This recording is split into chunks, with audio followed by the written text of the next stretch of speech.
పోతారట. నా భార్యకి రాకేం ఆ సంగతి తెలుసుకోవాల్సింది ఇప్పుడు కాదు, క్షణం కోసం ఇవ్వరు, ప్రాణాలు తీసేస్తున్నారు. ఈ బ్రతక కంటే సావటం మీరు అనిపిస్తాను. కరెక్టే, నా బాకీ తీర్చిన తర్వాత వేళాకోళం కాదు కనుక నిజంగానే చెప్తున్నా. నీకు నాకు మధ్య వేళకోవడం అంటే బే, నేను నిజంగానే చెప్తున్నాను. నా బాకీ తీర్చగా నువ్వు తావడానికి వీల్లేదు.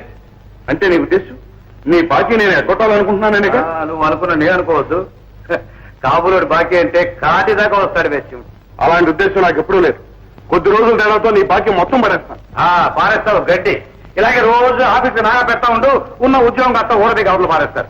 అసలు ఆ సంగతి చెప్పడానికి వచ్చానా? పద ఆఫీస్ పద. నాకు ఇవాళ చికాగా ఉంది, వెళ్ళాను. అయ్యి ఇవాళ చికాగా ఉంటుంది, రేపు చిరాగా ఉంటుంది. అసలు వెళ్ళావు? నేను ఇప్పుడు వెళ్ళానయ్యా. వెళ్ళాలయా?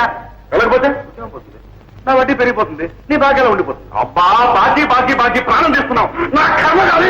నా దగ్గర అప్పు తీసుకున్నావు. నా కర్మ కానీ నీలాంటి చావు గిరాకి దొరికింది నాకు. పదవయా పద. మరి ఈ పిల్లలు ఏం చెప్పంటారు? పిల్లలా? పిల్లలు నీ పాయింట్ రాక్షసులయ్యా. వాళ్ళు ఏడిపోతే వాళ్ళు ఏడుస్తున్నా. పదవయా.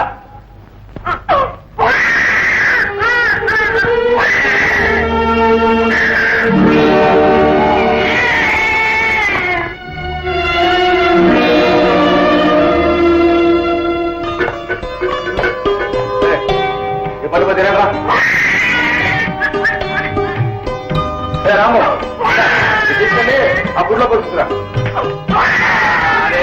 రాజా అరే నువ్వు ఆడి చూడరంటే ఏడుస్తున్నావా? అవును రాజు, ఈ పని నువ్వు చేస్తున్నావు, ఆడుకోవడం చేస్తున్నావు. లేదు రూపాయలు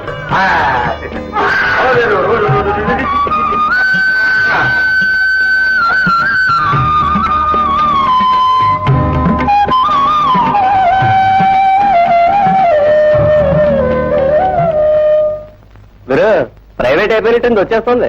అవునవును, మన పని రోజు పారాకాయడం తప్ప మన బాగా పారేటట్లేదు. ఏడ్చావు, మనం నోరు తెరిచి అడిగితేగా. అడిగేస్తే పారా వచ్చేస్తాం.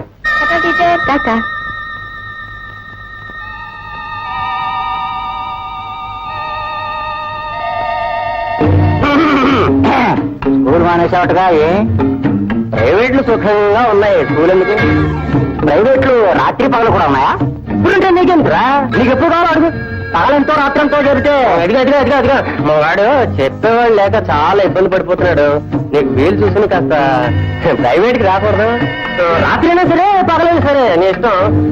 ఎంత డబ్బైనా సరే నేను రెడీ. అంతే. ఎంత విపులంగా చెప్పినా అర్థం కావడం లేదు. ఇంత వయసు వచ్చాక ఎవడో వచ్చి పెళ్లి చేసుకుంటాడు అనుకోకు. ఇంకా ఆలోచన చేసావంటే ఆఖరికి నా లాంటి వాడు కూడా పనికి రాకుండా పోతాం. మీ బాబు 6 ఆడపిల్లలకి పెళ్లిళ్ళు చేయలేక ఊరుకున్నాడు. నువ్వు ఇలాంటి మంచి దారి ఏమైనా చూసినావంటే మిగిలిన వాళ్ళకి దారి చూపుతున్నాను.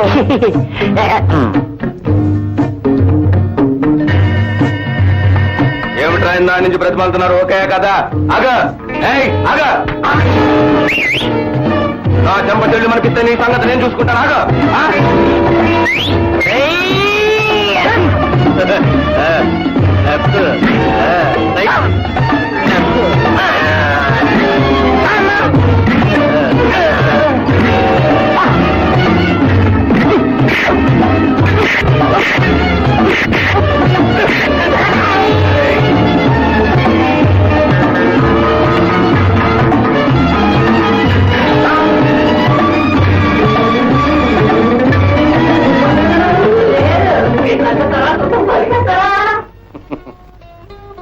शाबाश बेटी, क्या मार मारे.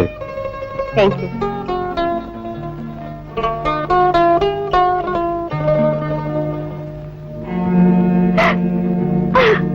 ఊరుకో ఊరుకో, నా మాట వినక్క. ఊరుకో. ఇన్నాళ్ళు ఊరుకునే ఉన్నాను. ఇంతమందికి నాన్న పెళ్లిళ్ళు చేయలేకపోతున్నాడు కదా అని అతను పెళ్లి చేసుకుంటానంటే సరే అన్నాను. పెద్దదాని పెళ్లి అయితేనే గాని మిగిలిన వాళ్ళ పెళ్లి చెయ్యట. పెద్ద రూలు పెట్టాడు, రూలు. దానికి పెళ్లి ఏడిస్తేగా. ఎంతకాలం పాప ఆయన నా కోసం ఉంటాడు. పెళ్లి చేసేసుకున్నాడు. నా కర్మ అంతే. దానికోసం మనమంతా కావాల్సిందే. నా పీడ విరగదైపోను. కోడి శాస్త్రి ఇల్లు ఎక్కడా? కోడి శాస్త్రం ఇక్కడ ఎవరు లేడే.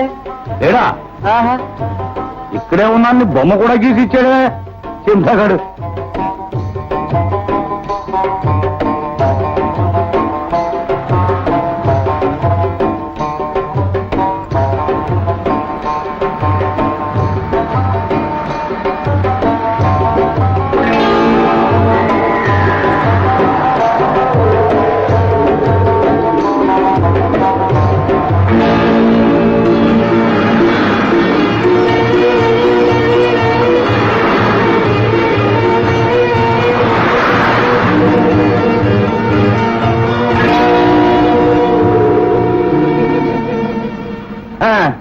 నువ్వు చస్తే వాడి పెళ్లి జరిగిపోతాయా? జరగవు. ఎందుకో తెలుసా? ఇందులో ఏదో మతలబు ఉంది, అందుకే పెద్ద తెచ్చింది. అబ్బో ఈ కుటుంబం మనకొద్దు అని వచ్చిన వాళ్ళు కూడా వెళ్ళిపోతారు. చూడు బేటి, నువ్వు చావడం వల్ల వాళ్ళకి ఉపకారం కాదు, అపకారం. నా మాట వినమ్మా, నువ్వు పెళ్లి చేసుకో. పెళ్లి కొడుకు నేను చేస్తాను. ఆశ ఆనందం నా నుంచి ఎప్పుడూ దూరం అయిపోయాయి. నేనెవరిని సుఖపెట్టలేను. చూడమ్మా, నువ్వు అసలు నీ భార్యగా సుఖపెట్టక్కర్లేదు. పాపం భార్య పోయి 6 బిడ్డలతో బాధపడుతున్నాడు. ఆ బిడ్డలకు నువ్వు తల్లి వెయ్యి అతను సుఖపెట్టు. అది చాలు పెట్టి. ముందు నువ్వు ఆ పిల్లలకు తల్లివైతే ఆ సంసారం నిలబడుతుందమ్మా. తర్వాత నీ చెల్లెలకు పెళ్లిళ్ళైతే నీ సంసారం నిలబడుతుంది. ముందు నీ మనసు నెమ్మది చేసుకోమ్మా. తర్వాత నీ పెద్దవాళ్ళతో వచ్చి నేను మాట్లాడతాను.